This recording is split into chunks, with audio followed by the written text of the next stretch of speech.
What's going on, y'all? It's John here, back with Ben Jammin. It's the only way you're allowed to say his name. Say hello, Ben. Hello, Ben. So we've started this podcast series, and we're going to be a little bit more active now that it's the new year. We have a lot of great things to talk about. This year definitely has a lot of great things in store. Some people are comparing it to 2016 and some of the fun things we have in store for this year in terms of the entertainment world, but we talk a lot more than just entertainment on this podcast. So in this episode, we are going to talk about New Year's resolutions, the Minnesota daycare fraud case. We'll talk about Venezuela and the Maduro capture. And we'll go into Xi Jinping's Taiwan New Year's message. And then we'll end it with hyperflop for big movies and video games of 2026. So kind of an interesting, we're going twisty-turny in this episode, but we like to keep it 100 with you all. And obviously, just to preface with everything here, nothing we say here is representing the DOD/DOW or any sort of government entity or really anybody but ourselves. So that's something really important to know. We speak on behalf of Benjamin and John. So, and definitely We try not. to speak facts, not opinions. And we always try to speak facts, not opinions. We're not trying to be biased either. We keep it 100. And we'll definitely admit in upcoming podcasts if something we said was wrong or didn't turn out how we expected. We'll admit when we were incorrect in projections or opinions. Because some opinions are incorrect. I'm just kidding. Anyways, New Year's resolutions, okay? Background, everyone kind of knows what these are. They can help with self-help and other things. Some people like to have a financial goal for the year or a health goal for the year. Now, correct me if I'm wrong. This is definitely something I'm just throwing out of my booty hole right now, but most, probably over 60% of New Year's resolutions do not make it to February. That's what I've heard. Ben, do you make New Year's I think it's resolutions? higher. It might be 80. I'm kind of make New Year's resolutions. Okay. Did you make any this year? Um, yeah, I mean, my New Year's resolutions are like really just like new goals that I set for the gym. Like it's not really doing something differently. It's more of reevaluating the past year, you know? Yeah. Same thing like professionally, kind of reevaluating how I've grown in the past year and what I want to do differently in the upcoming year, like what I want to focus on. So, but I think, traditional New Year's resolutions are more of I want to stop blank or I want to start something else. And I don't know, I think those people definitely quit pretty fast. Uh, it's really funny. I thought my gym was going to be packed this New Year. It is empty. Wow. It What is time did shocking. you There's go? less people than usual. Hmm? What time did you go? Oh, or you're saying in general the past week. It's been empty, yeah. I guess maybe everybody's on Yeah, that's vacation, what I was thinking.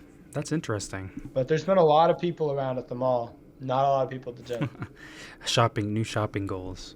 I don't know. I feel like it's catching on to Yeah. people. They want to avoid the gym in that first week because I think it's going to be so busy, but then nobody's going. So that's kind of funny. But I don't make New Year's resolutions. I haven't made them in a long time. I don't. I think any day can be a fresh start, if you will, and it's important to not wait for the new year to make changes. But I don't know. I like the concept. A lot of people can benefit from it. But what's stopping them from starting a week before the new year or halfway through the year or something? So that's I kind of, think just a point, healthy eating. It's really tough through the holidays, that's true. right? You're at your parents' house, you're your family's house, your friend's house. You're going, maybe you're having a lot of junk food at those places, and Hmm. it's nice New Year's to be able to say, hey, we're kind of resetting after that, Yeah. Oh month yeah. and a half of getting all And fat and and silly. and I think the break in essence is really nice too. You get a breather. You get to come back rejuvenated from the holidays and get ready to go. And one thing I think you pointed out really well is that you're goal oriented, which is great. And goals can go multi-year, they can go multi-month, whatever your goal may be. So instead of a New Year's resolution that I'm focused on for the new year, kind of like you were saying, it's goals that you want to accomplish this year. That and maybe some other goals you have are multi-year, right? So I think that's kind of a cool thing. But fitness goals are obviously important. I definitely want to switch up my workout routine a little bit this year and see how it goes, especially these first couple of months. But I mean, yeah, my biggest goal for this year is to graduate. So fingers crossed. And I know you're about to hit up the a big test coming up soon, huh? Yeah, 3 days. It's going to be exciting. Well, you'll have to talk about it if you want to in the future on another podcast. Yeah, we'll see. Okay, up next is things that happened kind of currently. Ben, you're going to have to carry this one a little bit at first, but here's what I've read briefly is regarding the Minnesota daycare fraud. This is an unbiased background, at least to my knowledge, as unbiased as possible. But Minnesota uncovered large-scale misuse of child care assistance funds where state and federal aid was improperly claimed, enrollment and billing records were falsified, there were oversight gaps, especially during pandemic-era expansions. Those were exploited. And this is fitting a broader national pattern of emergency aid fraud tied to rapid rollout and limited verification. So that's just general. A lot of sources have that similar vibe, but Ben, what's going on in Minnesota? What is going on? Like I wake up every day, you know, I check all my different news outlets, and you just like see people, you see YouTube videos of journalists going, "Hey, there's nobody in this building. Like there's 26 different or however many registered like daycares Sarge. that are getting government money." He said And you're like, 26, so I said and Sarge. there's Sorry, continue. you're good. Anyway, yeah, you have like all these daycares registered in one building. Nobody in there. Nobody's ever seen kids going in there. And it really all started with one journalist, really investigative efforts, kind of leading us to see all this. And then, later we had some of that fraud exposed in the government. You saw like the government go in, take a deeper look at it. Um, and then finally, most recently, we saw, one of the owners of the business said, "Oh my gosh, we got robbed, last week and all of our records got stolen.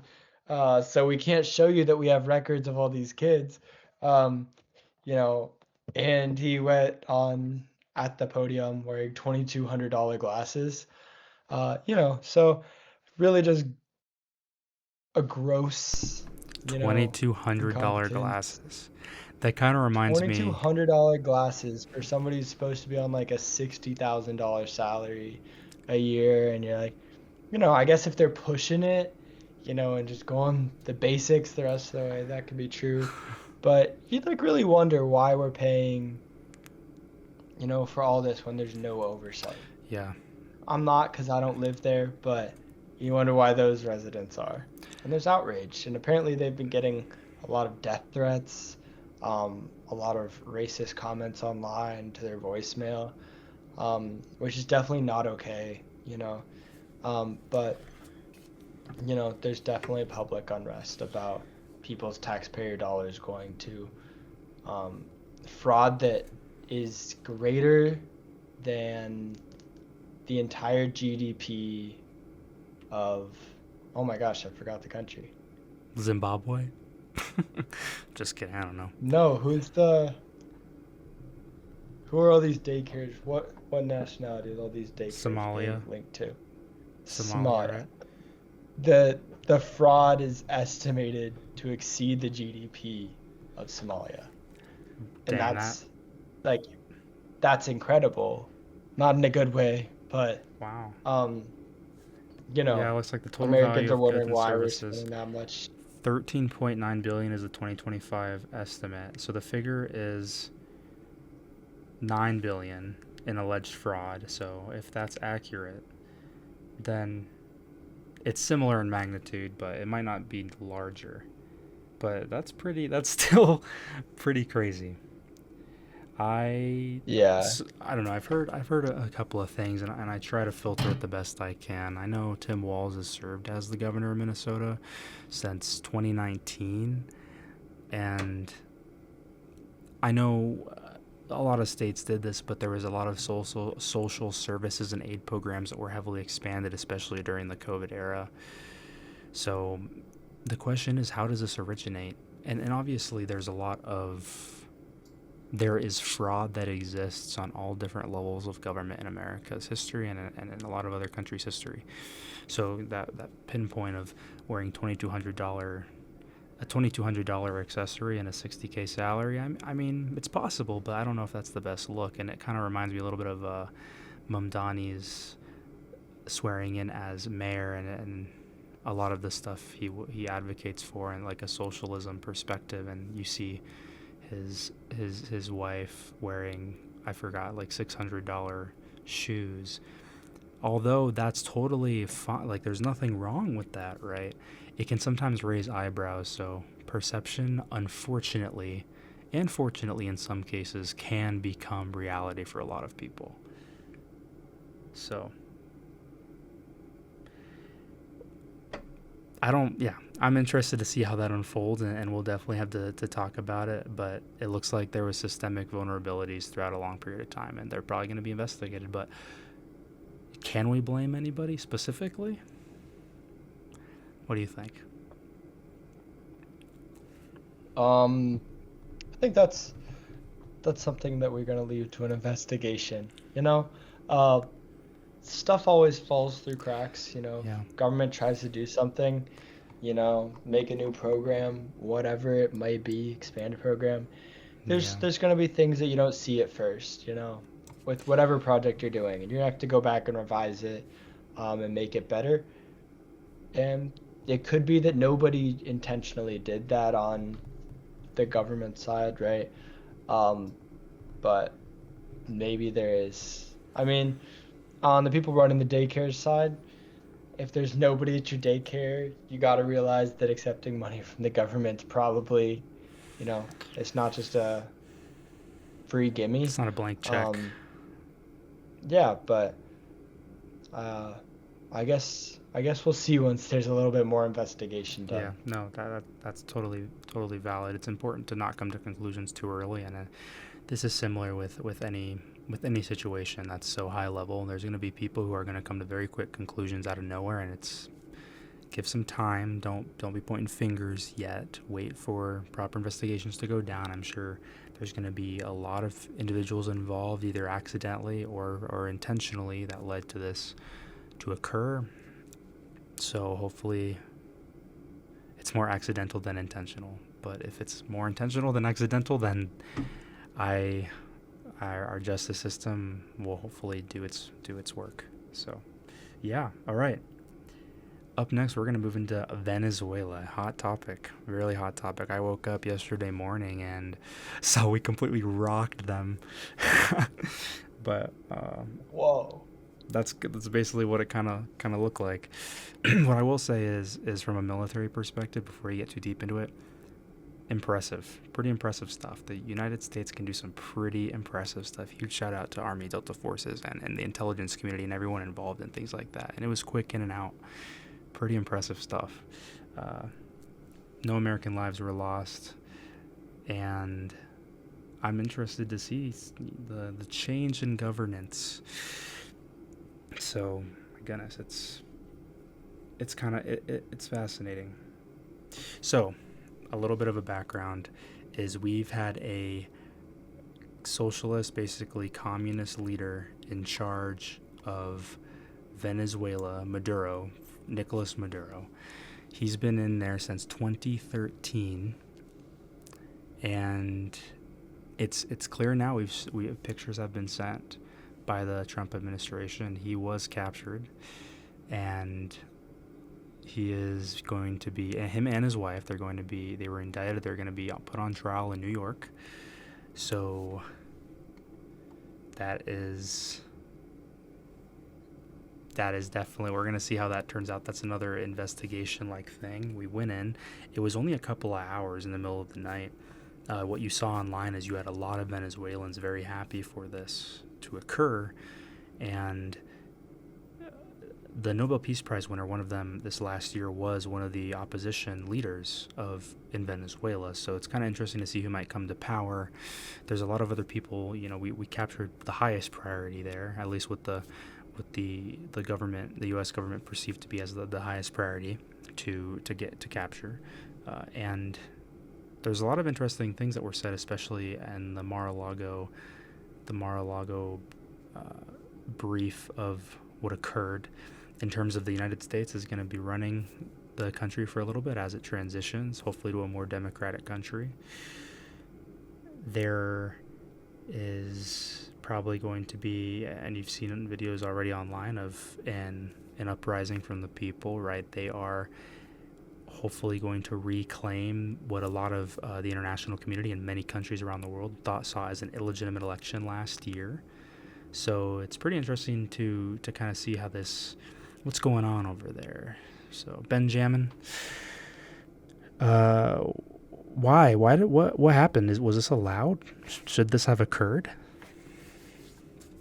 I mean, I think the news pretty clearly indicates, when we look at a lot of people who study administrative law, that it's within, President Trump's right to kind of execute something like this. What happens after, it's a little bit fuzzier, what happens in that vacuum, and what's right there is a little bit fuzzier, right? Mm-hmm. But yeah, I mean, we saw this happen very rapidly, and the next day we also saw all of these videos from Venezuela, everybody cheering, all across the world, Venezuelans all across the world. Yeah, exactly. And everything seemed great. There's a lot of different stuff happening in the United States media in terms of coverage of, whether or not this should have happened, not whether or not it was within, President Trump's right to do so. But that's what I think is kind of polarized in the U.S. right now. And then I saw like a lot of the periphery stuff, notably the whole Nike tech fit that we saw in Maduro. And then immediately photo. Nike, it all sold out. Nike tech is now sold out everywhere. That's hilarious. Especially that heather color. So, if you want to get that Maduro fit, it's a little too late. But yeah, so that was super interesting. Hearing I heard one radio of like a JetBlue flight, and they were like, "Yo, I just had like a plane with with nothing on come like 1 mile in front of me, and we almost collided. Like, what the heck? Why wasn't like he indicating that he's there in any capacity?" And it was literally a plane going, an Air Force plane going to Venezuela, and you're like, what the heck? So again, a lot of like little things coming out of it that you wouldn't expect, but very impressive operation, hands down. Extremely. Regardless of opinions or politics, very impressive operation. Super cool to see. Just looking at it from a vacuum, it's pretty cool. Obviously, this is a dictator, and we took a dictator, literally pulled him out in like 3 hours. I'm pretty sure the actual operation from boots on the ground to hands on Maduro was shorter than a Stranger Things episode, which is pretty impressive stuff. But obviously, okay, kind of to your point, what was this allowed? I know there's the legal, U.S. internal law.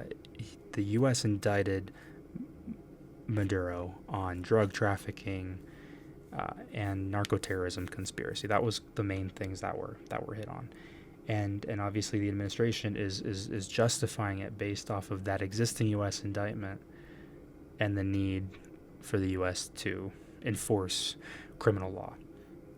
I know there's a lot of legal experts that are sharply disputing the indictment alone necessitating,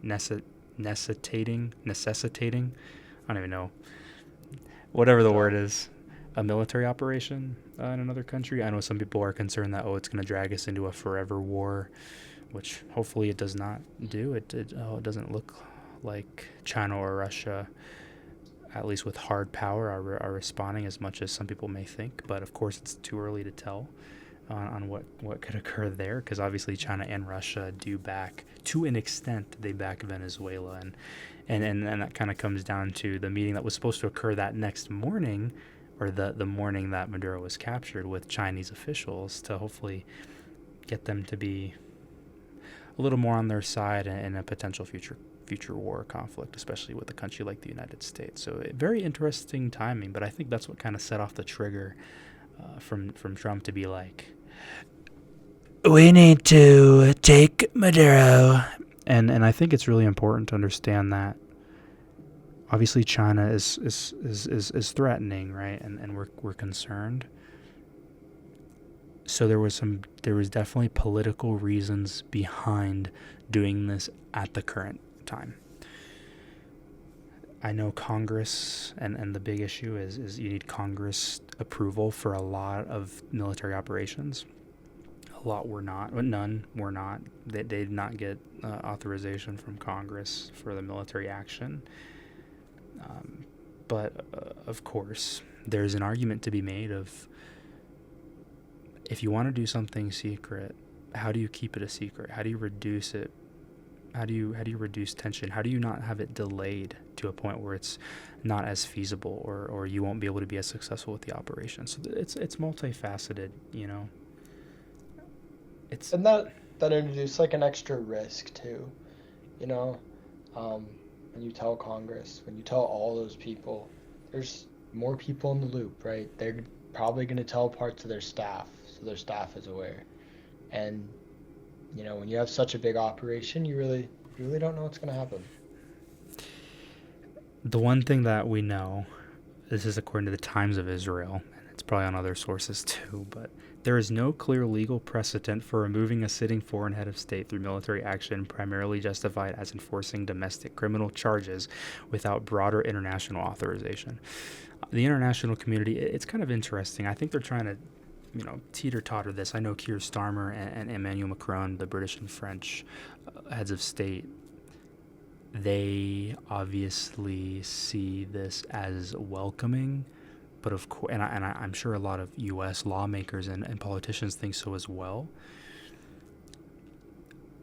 But of course, there's the law for a reason, both to do something and because you did something, and that's going to be deeply contested for a while. But so I'm interested to see. I think a lot of Latin America is definitely, I mean, we sent a warning to Cuba, Colombia, and a few other countries too, like, hey, we will, you know, be careful.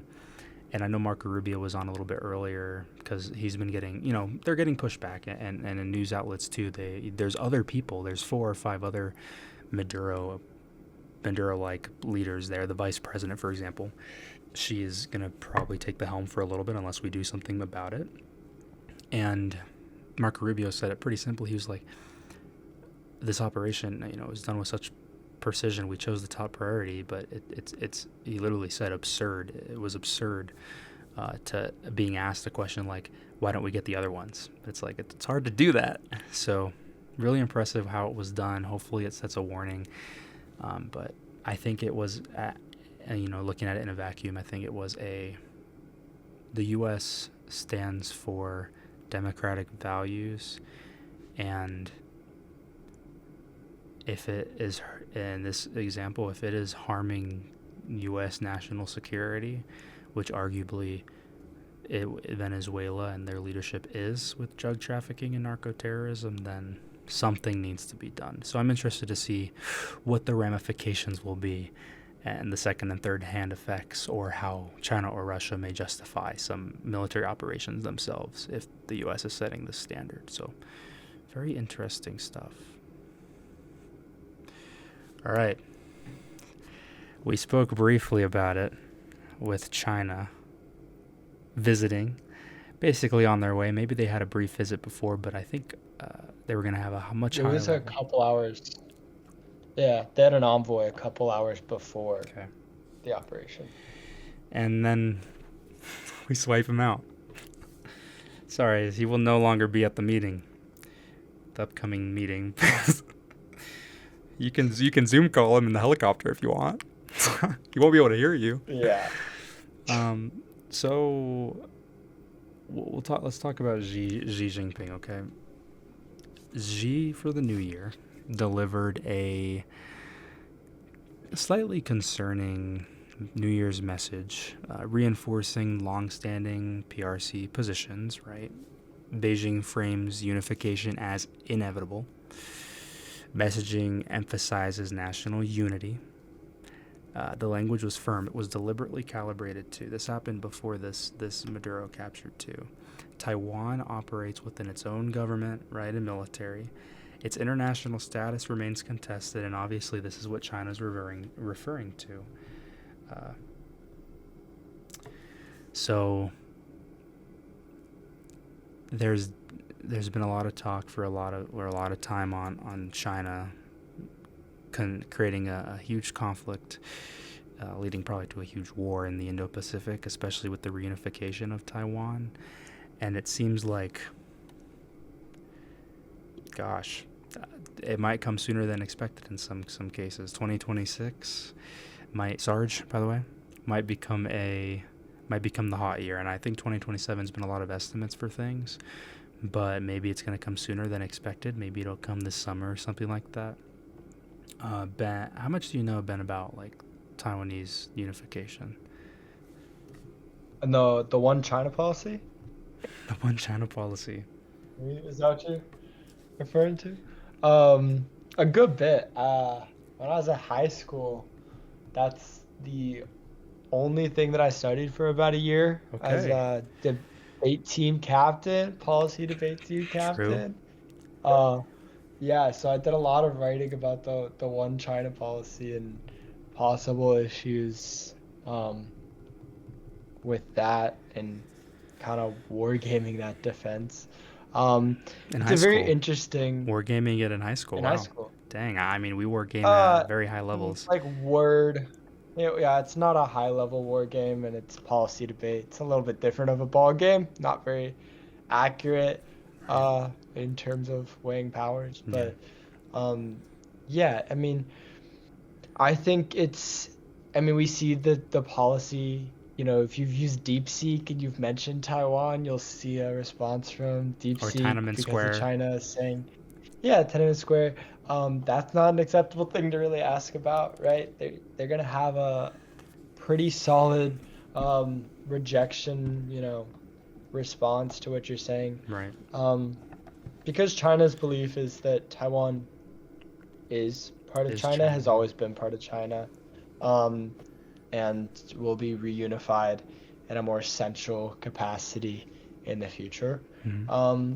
But yeah, I think that kind of the rejection of the status quo, and China's, verbiage, and their narrative is interesting, especially like outside of China. Like we all kind of know that China's central government mainland isn't running Taiwan.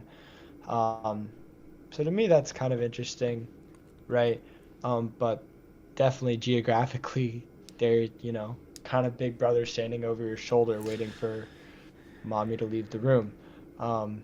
So I'm not sure really where that's gonna go. I'm also a little confused on why the public messaging's still so strong as, rejecting the status quo rather than saying in the future.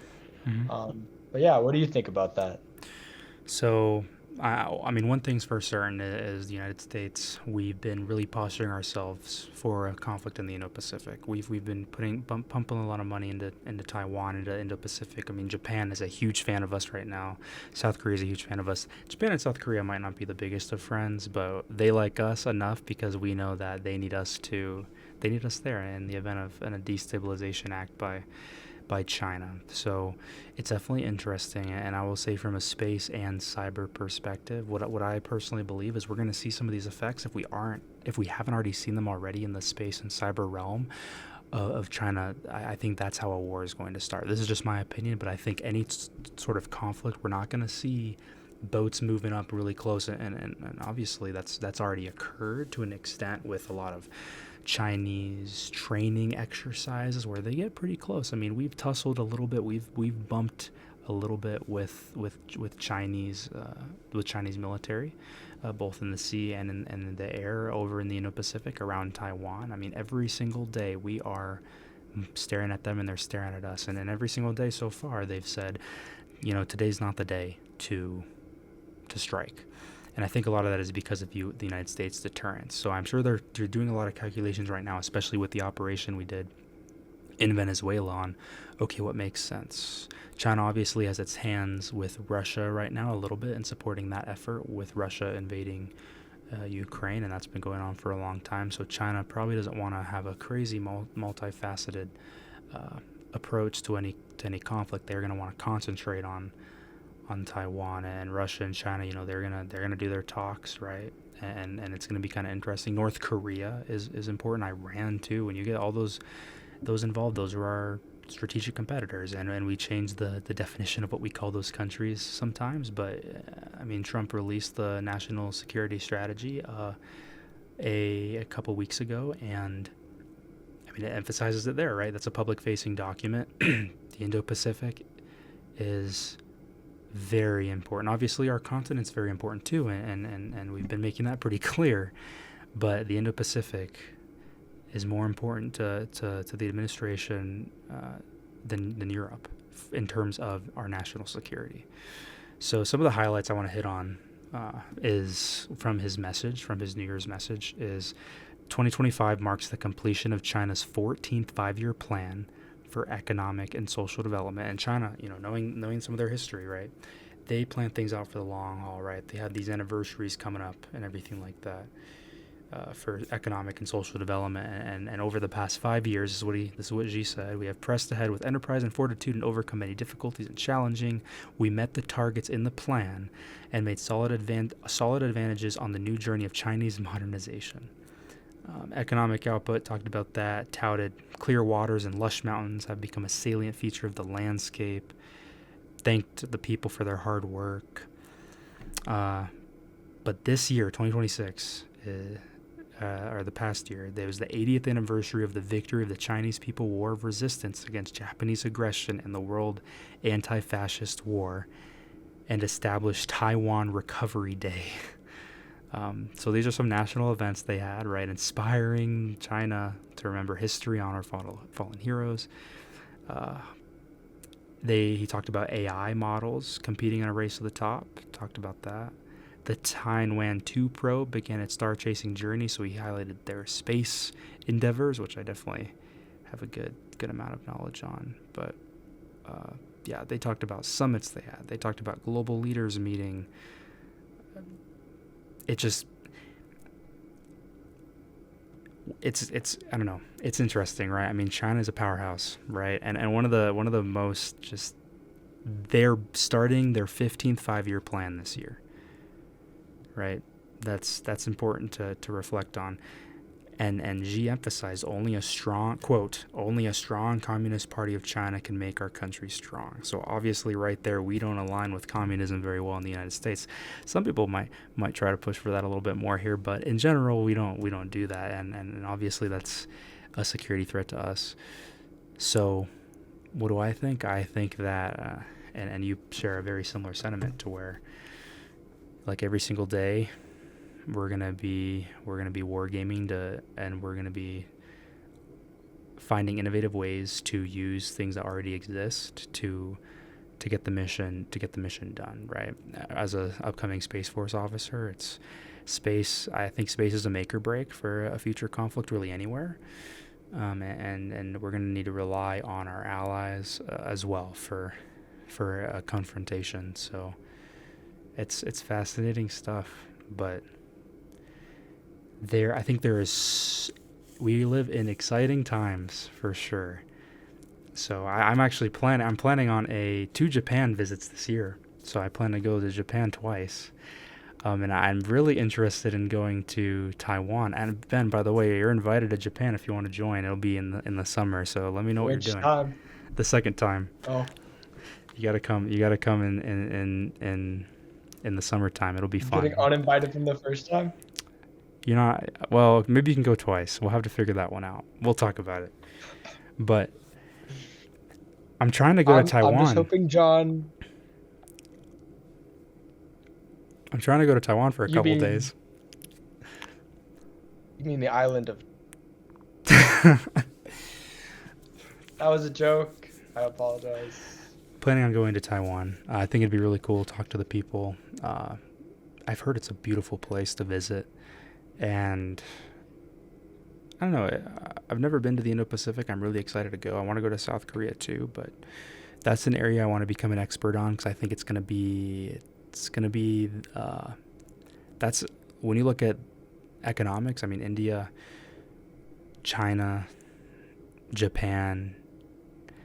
That's an economic powerhouse.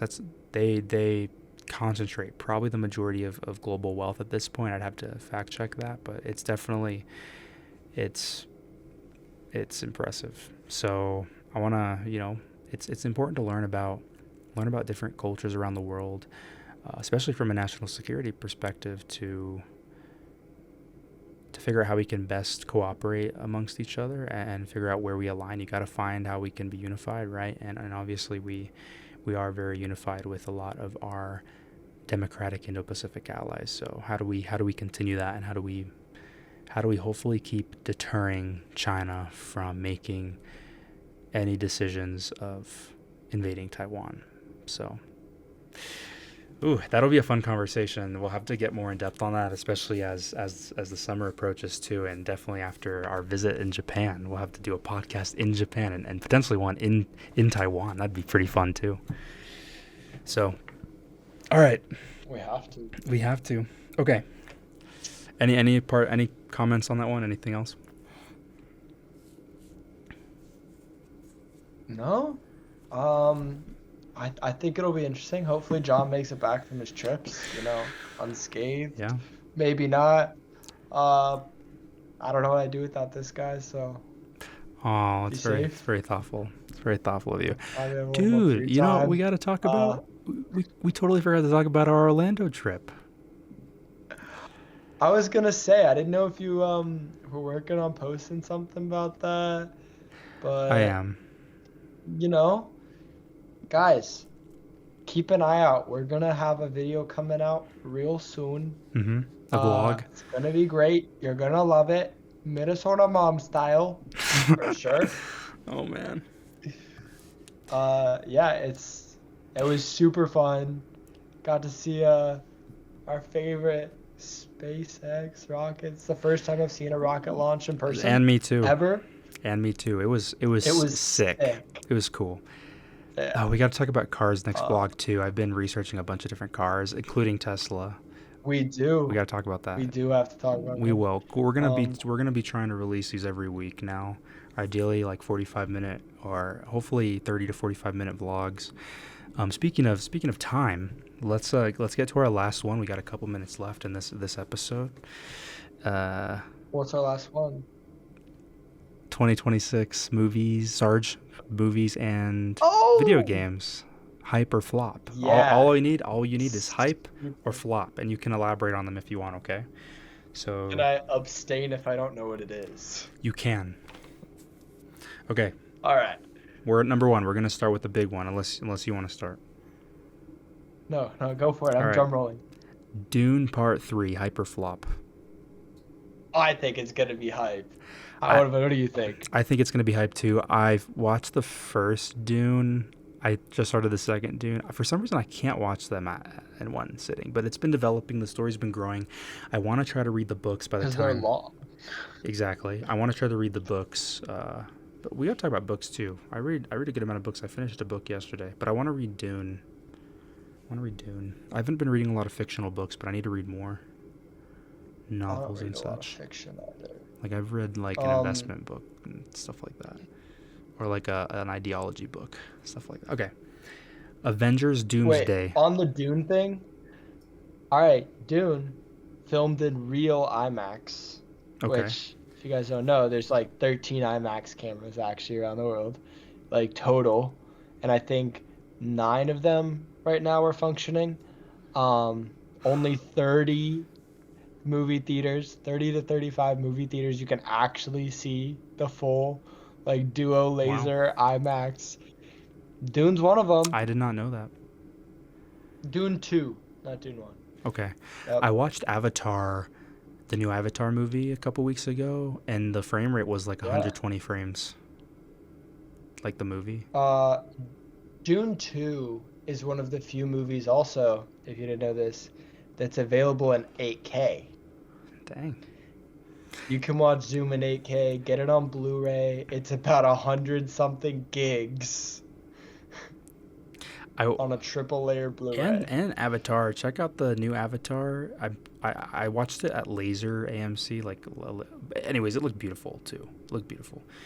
But movie quality is great. Dune is the type of movie you need to see in theaters. Same with Avatar, and also same for Avengers: Doomsday. Is that going to be a hyper flop? I I love Avengers. I think it's gonna be hype. I mean, I was a little let down by Thunderbolts or whatever. I thought that was a little bit of a flop. Okay. But I think From a financial, Doomsday, RDJ, oh yeah, I think from a financial perspective, you're right on Thunderbolts. I actually enjoyed the movie, and I think it set up, I and think from Fantastic Four too was good. I think that like they keyed it up a little bit too much to be like Avengers and not like its own thing, if that makes sense. So, Yeah, that makes sense. That actually does make sense. yeah. It wasn't as financially successful as they were expecting, I don't think. But Avengers Doomsday, it's gonna be hype. I know it's gonna be hype. I'm excited. Chris Evans is coming back too. Captain America, Steve Rogers is coming back. That'll be cool. You have Thor, and hopefully a more Yeah. serious tone. I think we need that out of Thor, and I know Thor: Love and Thunder kind of was a flop in a lot of people's eyes. So I'm looking forward to. I'm looking forward to Avengers Doomsday. Speaking of Marvel movies, we have the new Spider-Man movie, which I am very excited for. I think that'll be hype. What about you? I am excited. I'll say that. I think it's gonna be good. I'm really like holding out though for the third Spider-Man like Spider-Verse movie, Yeah. which isn't coming out for a lot longer. Mm-hmm. Um, Those great yeah, movies as well. Miles Morales, great. Miles. The soundtracks on those movies are like Yeah, they're great. Post those are Malone. my most listened to posts and they're like nothing more needs to be said there. But I am excited for the MCU Spider-Man. Um, I feel like it's been a minute, maybe a couple too many minutes. That's It's always gonna how be it hype. is, man. I know Always how that's it is. three hypes in a row. You got to mix in some of those others. Well, Um, movies are good. maybe everything's hype. Supergirl. How about that? Wow. You think it's gonna be a Flop, flop? Dang. flop. The TV show, decent. I think most DC movies lately are a minus Wonder Woman.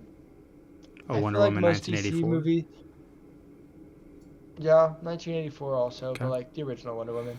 I think minus Wonder Woman and the newer Batman. The Batman The, was really good. Here's the um thing, James Gunn. I think everything else is a little bit off. James I'll Gunn be is at the honest. helm Like, though. James Gunn made Guardians of the Galaxy. He made The Suicide Squad with John Cena and that cast, which I thought was good. yeah, I love Suicide Squad. Suicide was okay. Yeah, Suicide Squad. Eh, I thought it was like, I think when you look at DC movies versus MCU movies, there's just like a difference. I think Hmm. MCU does really good at bringing all the stories together. DC feels a little disjointed to me, almost, And yeah, like in terms of the live action, right. And right? I think And they're I trying think, to. I think they're trying to fix that since Zack Snyder. A lot of people like Zack Snyder though. He made the Justice League movie, had some involvement with the Flash and things like that. But you're absolutely right. I disliked Justice League I don't by think it was by that a good. long shot. I didn't like the Flash movie that Um, much either. I like the Flash CW show though. no, the Flash CW show is great, and Yeah. I don't know why. like that stuff isn't more transferable.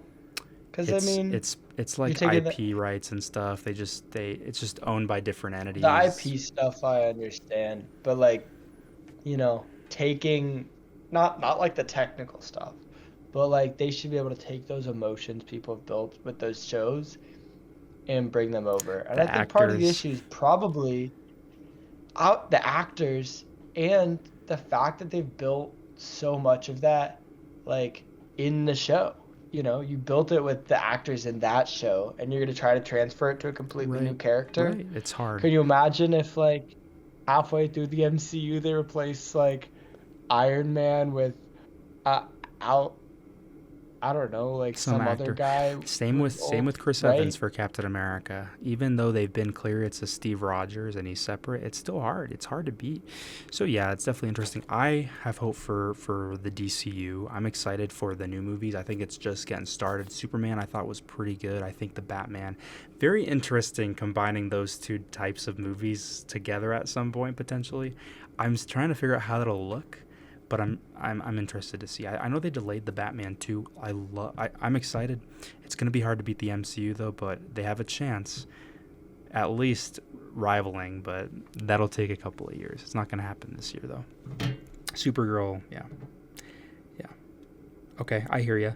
I honestly think it'll be a flop as well. I don't know why they're focusing on making a Supergirl movie. I have to ask James Gunn, but a Supergirl movie.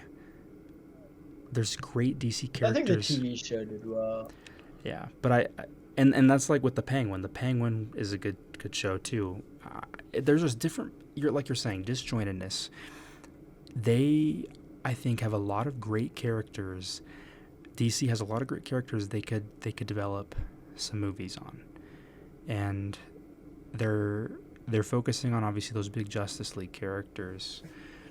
I think it's important for DC to, and obviously they got to start with the big names, the names recognize, but I think they did a great job with the Blue Beetle, and I thought that movie was really good. It was a DC movie. It was a a interesting movie in itself, but I thought it was pretty good, and I know people have mixed feelings about it, but I think DC has a good chance at, if they're able to pump maybe two of those movies out a year, of some of those lesser known characters. I mean, Iron Man, for example, wasn't as well known until the MCU really made him a big deal.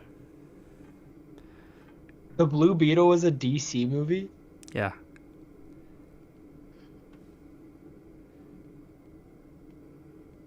Could have fooled me. I thought it was like a college film project. Oh, dang. I didn't even. I'll be honest. That was a joke, but I really didn't know it was a That's funny. DC I liked it. movie. It wasn't, obviously it's not Marvel Oh. quality, but I liked it. Here's the thing though. See, John didn't use his glasses when he watched that one, so. Here's my thing with movies, okay? I respect the intent behind what they're trying to do. And if Marvel made that, I'd be like, that's not that good. But DC's making it. They're trying to make that progress. I respect it. I think that I think it's important to look at it in the context of the development. And I love James Gunn. I think he's doing a good job with the movies he's working on. I think he's going to continue that. He's great. I've loved almost every movie he's made. So I have hope in DC, and I love DC. Even if they just decide to focus on expanding Gotham and the world of Gotham with Batman and the villains, there's so many great stories that you can do with Batman. I think DC could just pump that out for a couple of years, similar to the shows, create those Gotham-centric shows, and you have a whole world. You have a whole world with Gotham. I mean, in my mind, Marvel belongs in movies and DC belongs in TV shows.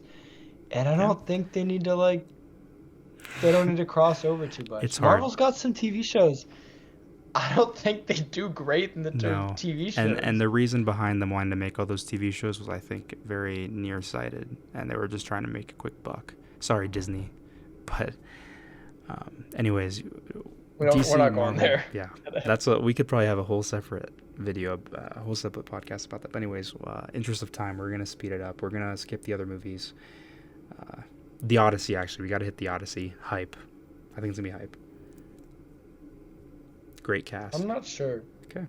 I think it's I gonna be didn't hype. see the cast yet, So the only one I said with that but was gonna be a flop was Supergirl, but I'm hoping for the best. Super Mario Galaxy movie is gonna be hype as well.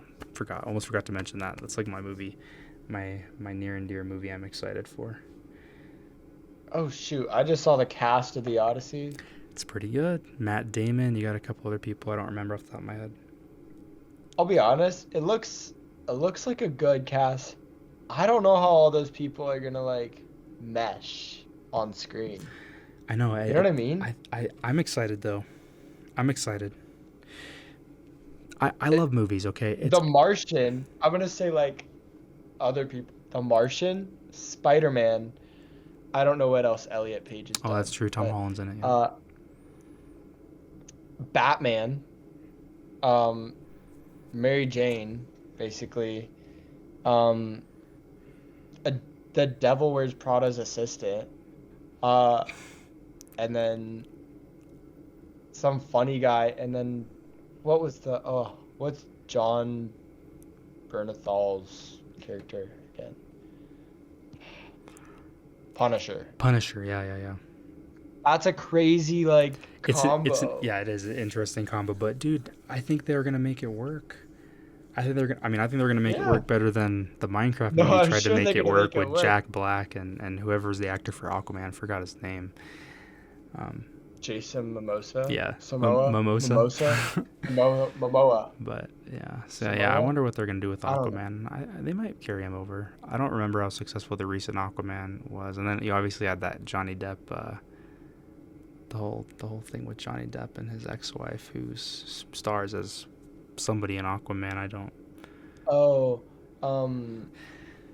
Amber Heard. Amber who stars Heard. as Aquaman's like Lover or whatever. girlfriend, Yeah, something like wife, that. Yeah. sister. Not really sure. I liked the first Aquaman. Um, they're not bringing Amber though. Heard I don't think I back, liked though. the. No, I don't think they're gonna bring her, but yeah, I'm interested to see what they do there. But they might get a new Aquaman actor. I think the only good Aquaman movie was the first one. Anyways, so another side tangent. DC's struggling, but they have a chance. Okay, video games just for 3 minutes. GTA 6. Go. Yes. It has to It's be. gonna be so If good. it's a It's flop, gotta be good. If it's a flop, I lose hope in all. I just lose hope. If it's a flop, I lose hope. But are you speccing out a computer to play it on? Because that thing apparently is gonna require some insane. Yeah, I mean, I have an Xbox, right? I hope it runs it. It'll probably be game streamable because they're being able to stream games now, which is pretty cool. But gosh, it's probably Definitely gonna not run. gonna run it on my Xbox. No, it's gonna run in 30 frames per second on the Xbox Series X for sure. I haven't looked it up, but that's what I'm assuming. But we'll see. Maybe they're spending a lot of time optimizing it, which that would be really nice. Because some games they don't optimize very well. Great example is Call of Duty. Well, I mean they do a decent job, but it's a very high disk size, and I feel like I'm always updating that game. So I'd have to do more research on that. But if they optimize it, it can be great. It's, when you make exclusive games to your console always run better because you focus on your console. Hopefully GTA spends time on that too, which I'm sure they have. But dang, I'm excited. There's a Marvel game coming out called Marvel 1943. It's going to be narrative driven, an action game set during World War II. I think that'll be kind of fun.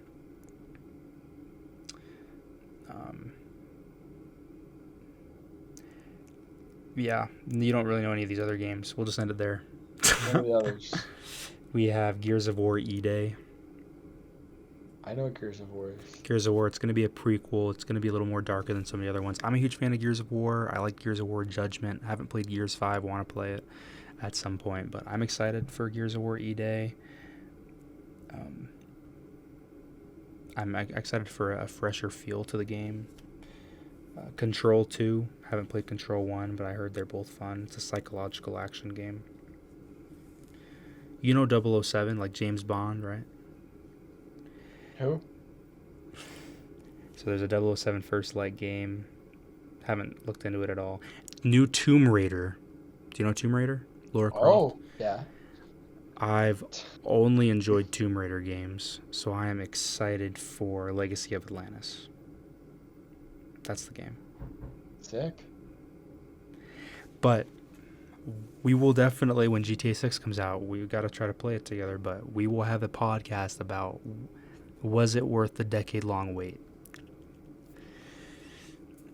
Probably not, but we're going to see. We will see.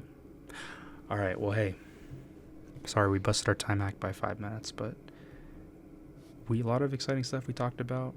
Hopefully the entertainment portion was fun. Huge fan of movies. We'll definitely we should do some more movie reviews.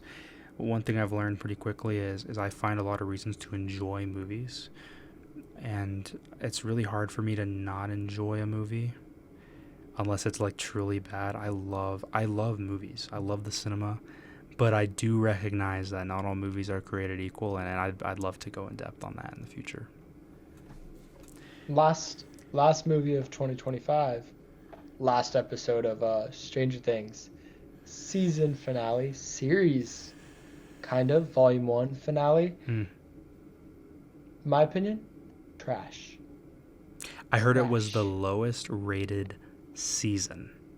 My dad It watched was, it. My and do older you know sister why? watched it. Do you want my opinion? Do you want what I think is why? That it's probably wrong. No, there's a reason why. Was it There's a the coming legit out reason. story?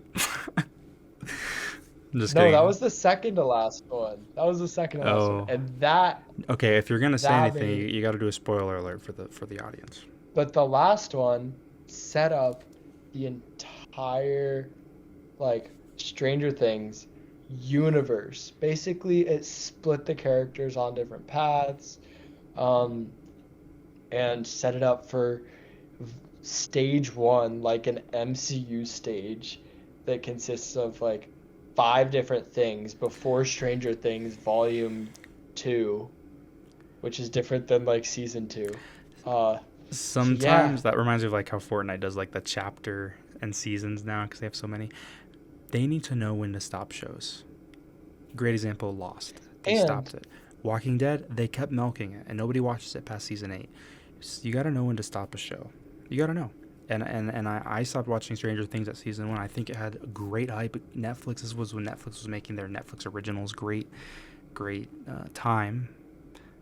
But to your sentiment, I have not heard great things about it. So I'm gonna try to watch it at some point. 4 was good. I think up until 4, like super consistent, super good. The highest ratings ever, season 5, in the beginning. Right, we had the most viewership that we've seen. Is the latest season 5? Yeah. Okay. Well, yeah, I would hope it starts out strong with the hype of it being the last one. And then I think the end of it just kind of, like, the very end was a letdown. Like, it's the hard. rest of it, It's hard to solid. It's hard to end a show. That's why you have to know when to end a show, but it's hard to end it. You know what I mean? And hot take, nobody agrees with me on this. Game of Thrones ended their show better than Stranger Things. I've been meaning to watch Game of Thrones for a long time, but I've been really behind on shows and movies. I did start watching an American history documentary on the History Channel because they're kind of fun to watch. I don't know what the ending is yet. I think like history or horror story? History. I think like at the end, like a country's formed or something. I don't know. We'll see. I think the British like lose, or I don't know. Spoiler alert. I don't know if it's like fiction or real or anything, but American History on the History Channel, good show. Would recommend watching. I think it's already all out, so you can. I won't spoil anything on the on the podcast, but all right. Well, hey, it was great talking with you, Ben. Great having. We're gonna have more. With you gonna have more Mr. podcasts. Ultimate. Mr. Ultimate, yeah. New gamer tag. I changed it last year, 2 years ago now, I think. Here we go. That Ultimate. Boom. Wow, Yeah. that's so cool. I wonder who got it for me. Where'd you get I that? wonder who got it for me. Someone bought that for you? Are you gonna get some sort of username, or is Ben jamming? I have a username. What is it? You don't know my Xbox username? Yo, remember playing Fort? Tired shooter? No. Don't remember that name. Okay, well Don't remember that name. that's my username. All right. I thought it was funny. Bye, guys. Help Benjamin come up with a new username, guys. Please. And gals. Yeah, We're gonna need I'll everybody change for it. this one. All right. Top comment. I'll change my username too, as long as it's appropriate. Make it really inappropriate, but make it like borderline. Make it like borderline, the guidelines. Like it meets the guidelines, but it's very shunned upon. I'm just kidding. Don't do that. That's not good to do. Just maybe Okay. Benjamin 2. Because there's probably already a Benjamin out there. So. All right. See y'all in the future. Next week, hopefully. Peace out.